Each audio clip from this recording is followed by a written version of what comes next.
พามาชมรถยูศูนย์ RS Auto ลาวมีรถรุ่นใดน่าสนใจติดตามกันเลยโชว์รูมของเพิ่นเนาะตั้งอยู่บ้านบึงขยองกายห้าแหนมเนืองมาหน่อยหนึ่งเนาะจะสังเกตได้ว่าโชว์รูมของเพิ่นจะอยู่กำขวามือเลยโชว์รูมของเพิ่นเนาะจะนำเข้ารถไฟฟ้า 100% เลยคันที่เราเห็นคันนี้เนาะจะเป็นรถ MG4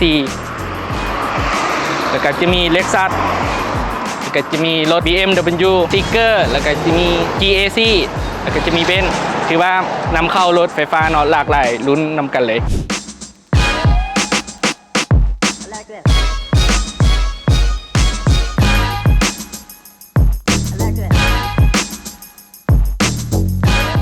ส่วนรถตู้เนาะรถครอบครัวของเพิ่นตอนนี้ฮันก็จะมี2รุ่นเนาะจะมีซิกเกอร์009กับ GAC E9 เนาะรถซิกเกอร์009คันนี้เนาะเวลาไขประตูข้างหลังนี่เวลากดนี่มันจะเลื่อนให้เองโดยที่เราบ่ต้องดึงประตูล่างสำหรับรถ Honda รุ่น ENS1 เนาะคือว่ารุ่นนี้ฮันก็เห็นคนนิยมขี่หลายอยู่ในบ้านเราเนาะซึ่งระยะทางสากได้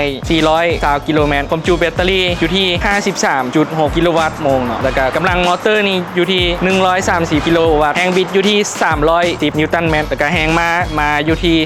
182แรงม้าถือว่ารถรุ่นนี้ฮันถ้าใช้งานอยู่ในบ้านเรานี่ถือว่ากำลังแรงม้านี่เหลือเฟือเลยสำหรับรถรุ่นนี้เนาะถือว่าหลายคนอาจจะบ่เคยเห็นเนาะเพราะว่าเป็นรถนำเข้าใหม่แน่ซึ่งเป็นรุ่น Hican 06รถรุ่นนี้ฮั่นเป็นรถไฟฟ้า 100% เนาะจากเต็มนี่ระยะทางที่เพิ่นให้มานี่มัน530กิโลเมตรความจุแบตเตอรี่